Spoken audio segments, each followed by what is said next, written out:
નમસ્કાર મિત્રો, આપણે આવનારા દિવસોમાં તારીખ 11/3/2024 ધોરણ 10 અને 12ની જે બોર્ડની પરીક્ષા શરૂ થવા જઈ રહી છે તે સંદર્ભે સરકારશ્રી તરફથી જે જાહેરનામું બહાર પાડવામાં આવ્યું છે, જે નિયમો એ વિશે આપણી સાથે દિનેશભાઈ પટેલ, જે સીઆરસી કોર્ડિનેટર તરીકે ફરજ બજાવે છે હળવદમાં, અને એક વાલી પણ છે, તો એમની પાસેથી થોડી જાણકારી મેળવશું. તો સાહેબ, જે 11 તારીખથી ધોરણ 10 અને 12ની બોર્ડની પરીક્ષા શરૂ થવા જઈ રહી છે, તો એ વિશે પ્રથમ તો તમે શું કહેવા માંગો છો?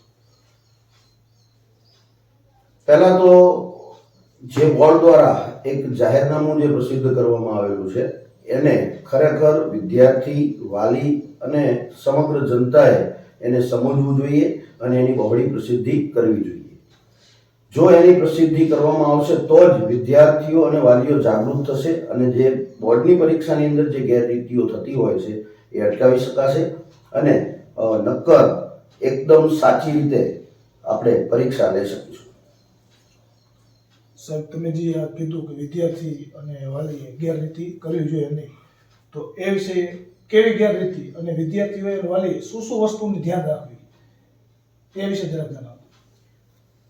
બોર્ડ દ્વારા 33 પ્રકારની જે ગેરરીતિઓ છે એનું એક લિસ્ટ દરેક શાળા સુધી પહોંચાડ્યું છે અને જાહેરનામામાં પણ બોર્ડની વેબસાઇટ ઉપર પણ આ 33 પ્રકારની જે ગેરરીતિઓ થઈ રહી છે પરીક્ષા દરમિયાન એનું એક જાહેરનામું પ્રસિદ્ધ કરી અને વિદ્યાર્થી, વાલીઓ તેમજ કર્મચારીઓ અને તેમજ જનતા બધાને જાગૃત કરવાનો એક નમ્ર પ્રયાસ કર્યો છે, જે ખરેખર સરાહનીય છે.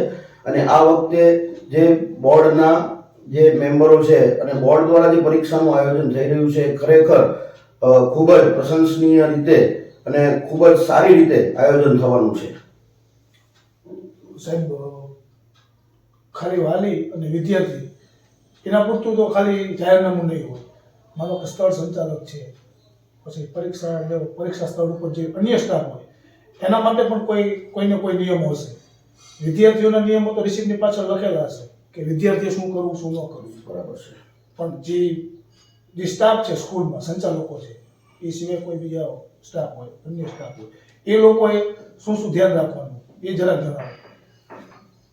જો આ 33 પ્રકારની જે ગેરરીતિઓ છે એમાં ફક્ત વિદ્યાર્થી નહીં પણ કર્મચારીઓ હોય, કોઈ પટ્ટાવાળા હોય, કોઈ ક્લાર્ક હોય, કોઈ શિક્ષકો હોય, કોઈ સુપરવાઇઝર હોય, કોઈ લોબી કંડક્ટર હોય, તમામ માટે સ્થળ સંચાલક હોય, સરકારી પ્રતિનિધિ હોય, કોઈ પણ વ્યક્તિ હોય, દરેક પ્રકારના કોઈના કોઈ આ ગેરરીતિ કરાવવા માટેનો જો સામેલગીરી હોય તો તેના તરફી કેવો દંડ હોઈ શકે છે અને તેમને કેવી સજા થઈ શકે છે. તમામ પ્રકારની જાહેરનામું, તમામ પ્રકારનું જે લિસ્ટ એ આપવામાં આવેલું છે અને જાહેર કરવામાં આવેલું છે. અને આ ખરેખર દરેક નિયમો દરેક વ્યક્તિએ જાણવા જોઈએ, જેથી કરીને જે ગેરરીતિઓ થતી હોય છે એને આપણે ડામી શકીએ અને એને રોકી શકીએ. તો વિદ્યાર્થી મિત્રોએ અને વાલીએ ખાસ આ વસ્તુ ઉપર ધ્યાન રાખવું કે આપણે આપણી મહેનતે જે તમે 1 વર્ષ લગી ભણ્યા જ છો, જે ભણ્યા હોય એમાંથી એ અભ્યાસક્રમમાંથી જ બધા પ્રશ્નો પૂછાવાના છે. તો ખોટું આવી રીતે ગેરરીતિ કરવી નહીં, શાંતિપૂર્ણ વાતાવરણમાં પરીક્ષા દેવી અને શાંતિથી પેપર લખવા. સાહેબ, કોપી કેસના નિયમો જે વધતા ગયા કેસો એને ડામવા માટે સરકારે કેવા નિયમો બનાવ્યા? ચોક્કસ. વિદ્યાર્થીઓ કોઈ પણ પ્રકારનો મોબાઈલ, કોઈ પણ પ્રકારની સ્માર્ટ વોચ કે કોઈ પણ પ્રકારનું ઇલેક્ટ્રોનિક ગેજેટ કેમ્પસની અંદર, પરીક્ષા સ્થળની અંદર લઈ જઈ શકશે નહીં.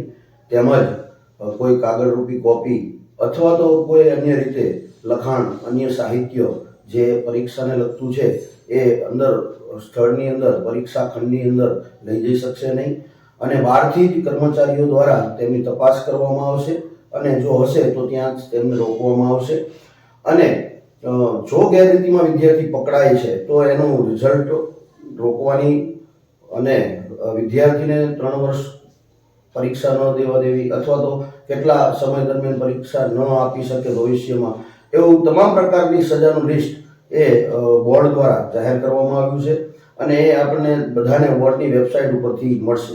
બીજી વાત, આપે જે કીધું કે ભાઈ સ્થળ સંચાલક અને કર્મચારીઓ જે હોય છે એમને શું તકેદારી રાખવાની હોય છે, તો મિત્રો એક ખાસ વાત જણાવું છું કે આ વખતે બોર્ડ દ્વારા એવું કહેવામાં આવ્યું છે કે કોઈ પણ કર્મચારી હોય પહેલા તો એ મોબાઈલ પોતાનો લઈ જઈ શકશે નહીં, અને લઈ જશે તો એને મોબાઈલ સ્વિચ ઓફ કરી અને એક જગ્યાએ એકત્ર કરવામાં આવશે.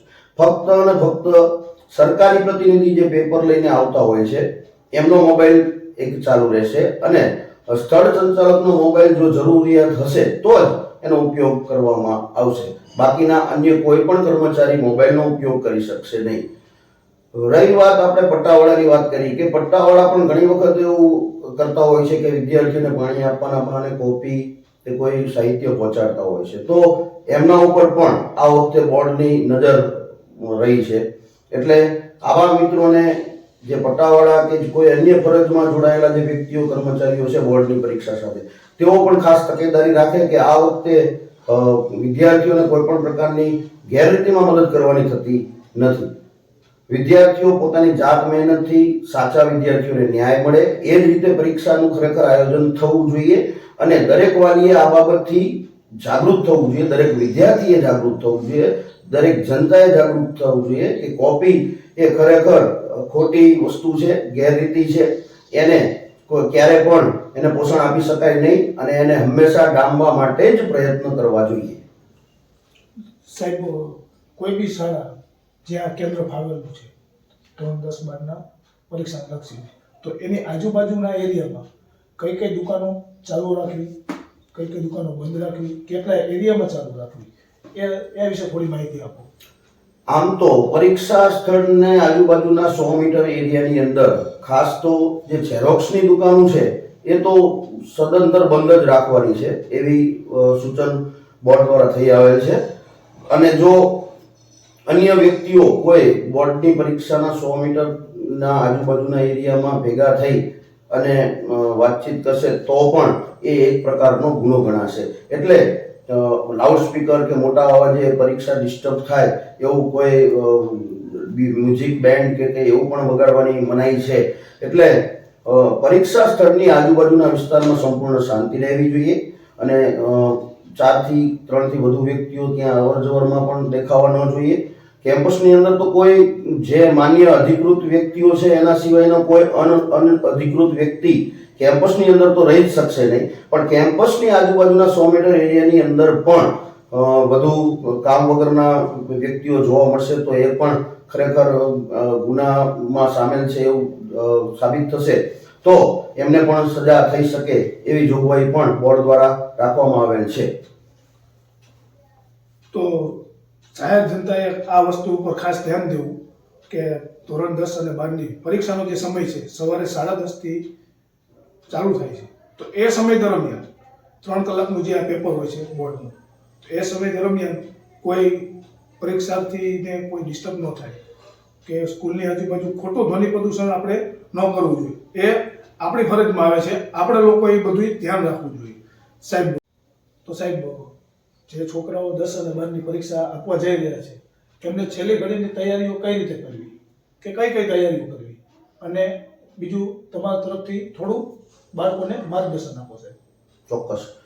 વિદ્યાર્થી મિત્રો, ખરેખર જે તમે બોર્ડની પરીક્ષા આપવા જઈ રહ્યા છો, પહેલા તો તમારું સંપૂર્ણ મન છે તે પરીક્ષા માટે એકાગ્ર હોવું જોઈએ, તમારો આત્મવિશ્વાસ દ્રઢ હોવો જોઈએ, અને જે તમે તૈયારી કરી છે એ એકદમ વ્યવસ્થિત રીતે ત્યાં પરીક્ષાની અંદર લખવું જોઈએ. પેપર લખવામાં તો તમારા શિક્ષકો તમને માર્ગદર્શન આપતા જ હોય છે, અને અમે પણ વિઝિટમાં જઈએ છીએ ત્યારે પરીક્ષાના જે પ્રશ્નપત્રો હોય છે એના ઉપર પણ અમે ફોકસ કરતા હોઈએ છીએ.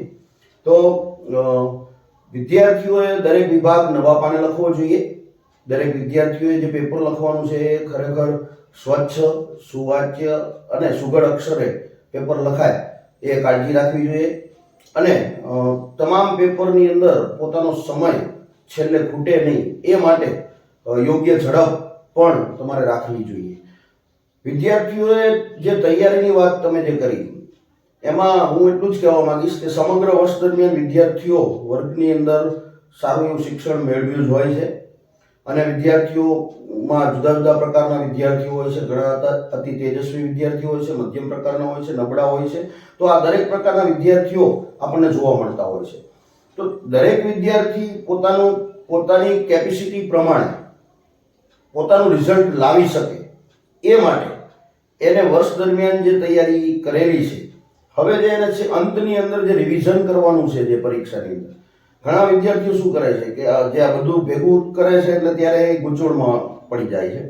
તો ત્યારે વિદ્યાર્થીને હું એટલું કહેવા માંગીશ કે જે પણ વસ્તુ તમે જે વર્ષ દરમિયાન શીખ્યા છો એનું શોર્ટ આઉટ એક આયોજન બનાવવું જોઈએ અને એના મુદ્દાઓ તૈયાર કરવા જોઈએ અને એના આધારિત કેવી રીતના શોર્ટમાં તૈયારી કરી શકાય એ પ્રકારે તૈયારી ગોઠવવી જોઈએ.